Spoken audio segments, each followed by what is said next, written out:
श्री तुलसीदास जी ने वंदना प्रकरण में चौपाइयों का जब आरंभ किया तो सबसे पहले किसकी वंदना करी? सबसे पहले गुरुदेव की वंदना करी। जगत में सबसे ज्यादा कोई पूजनीय वंदनीय है तो वो है गुरुदेव भगवान।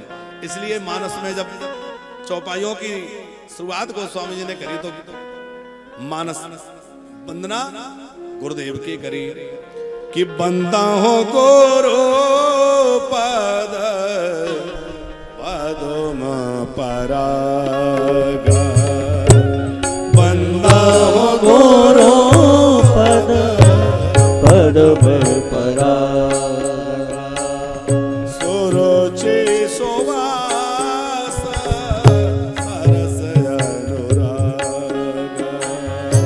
सुरुचि सुवास सरस अनुरागा, आमिया मोरे मैं चूरण चारो, अमिये मोरे मैं चूरन चारो, सामन सकल भव रुचि परवारो, समन सकल भव रोज परिवारो,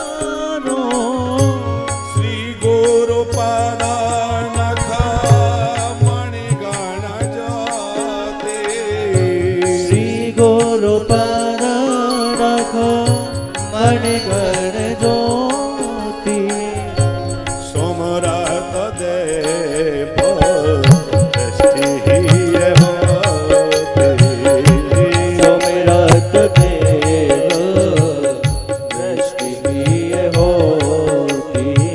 अच्छा, सबसे पहले गुरुदेव की वंदना, और गुरुदेव की वंदना करते हुए क्या कह रहे हैं?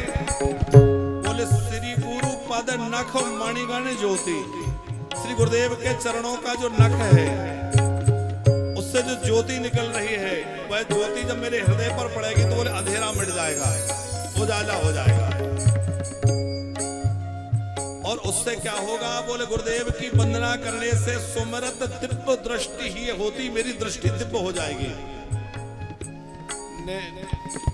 आचार्य जी, इस संसार में दृष्टि का बहुत बड़ा खेल है। जैसी दृष्टि होगी वैसी सृष्टि होगी। यद दृष्टम तद सृष्टम। आप काला चश्मा पहन के जाएं तो आपको सब चीजें काली काली दिखेंगी। हरा चश्मा पहनेंगे तो हरा हरा दिखेगा। आपने यदि अपने आंखों पर काम का चश्मा लगा रखा है तो आपको संसार में काम ही काम नजर आएगा। आपकी आंखों पर लोभ का चश्मा चढ़ा होगा तो आपको हर जगह लोभ ही नजर आएगा। और आपकी आंखों पर भक्ति का चश्मा चढ़ा होगा तो आपको हर जगह भक्त ही भक्त नजर आएंगे, आपको हर जगह संत नजर आएंगे। आज हमें लोग लगता है सारी दुनिया बिगड़ गई, सब खराब हो गए, सब बिगड़ गया। हर व्यक्ति में दोष दिख रहे हैं, महापुरुषों में भी दोष दिख रहे हैं। इसका मतलब ये नहीं कि दुनिया बिगड़ गई, इसका मतलब ये कि हमारी नजरें बिगड़ गई, हमारा देखने का नजरिया खराब हो गया है। हमारी दृष्टि सुधर जाए तो सारी सृष्टि हमें अच्छी लगने लगेगी। गुरु द्रोणाचार्य ने अपने शिष्यों में से दुर्योधन और युधिष्ठिर दोनों से कहा, जाओ आज तुम्हारी परीक्षा है, क्या आज्ञा है गुरुजी? तो बोला कि दुर्योधन से कहा कोई एक अच्छा आदमी ढूंढ कर लाओ। युधिष्ठिर से कहा कोई एक कोई बुरा व्यक्ति ढूंढ कर लाओ। शाम को दोनों खाली हाथ आए। दुर्योधन से पूछा क्या हुआ? बोले कोई भी आदमी अच्छा नहीं मिला। युधिष्ठिर से पूछा क्या हुआ? बोले कोई भी आदमी बुरा नहीं मिला। अब आप जरा विचार करिए कि अच्छों की कमी है कि बुरों की कमी है?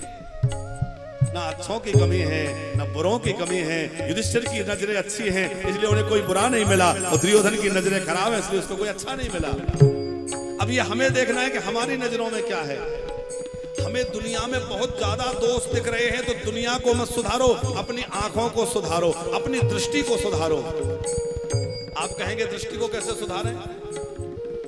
अरे हमारे अंदर यदि संतत्व होगा तो हम सब दुनिया को संत की दृष्टि से देखेंगे। आप कहेंगे उदाहरण, गोस्वामी तुलसीदास जी की दृष्टि जब दिव्य बनी तो वो हर किसी की वंदना कर रहे हैं। आप मानस पढ़ते हैं तो तुलसीदास जी ने जब ये गुरु जी की वंदना करी और उनकी दृष्टि दिव्य बनी तो आप देखेंगे कि उन्होंने सबकी वंदना करी है। देवताओं की वंदना तो करी सो करी, पर राक्षसों की वंदना भी करी है कि नहीं?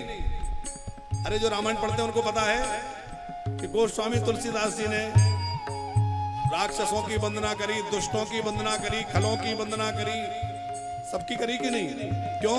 बोले सारी दुनिया उनको वंदनीय लगने लगी, इसलिए उन्होंने सबकी वंदना करी है। और हमको सारी दुनिया निंदनीय लग रही है, इसलिए हम सबकी निंदा कर रहे हैं। ये महाराज में ये कमी है, वो व्यक्ति में ये कमी है, पड़ोसी में ये खराबी, उसमें ये खराबी। हमें दुनिया निंदनीय लग रही है तो अपने दृष्टि को दिव्य बनाइए। और दृष्टि को दिव्य कौन बना सकता है? आचार्य जी, दृष्टि को दिव्य हम अपने प्रयास से नहीं बना पाएंगे, श्री गुरुदेव भगवान की कृपा हो जाए। भगवान ने आंखें सबको दी हैं पर दृष्टि सबको नहीं दी है। आंखों से देखा जाता है और दृष्टि दर्शन करती है। तो आंखें तो बहुतों के पास, सबके पास है, पर भैया वो दृष्टि किसी किसी के पास है। न जाने कौन सा ममीरा लगाए हुई थी मीरा, जो आंख मूंद कर भी गोविंद देख लेती थी। सूरदास को नेत्र नहीं थे, पर सूरदास के सामने गोविंद की लीला नजर आती थी। उन्होंने जो पद लिखे उसमें कन्हैया की लीला को देखते देखते लिखे। श्री गुरु पद नख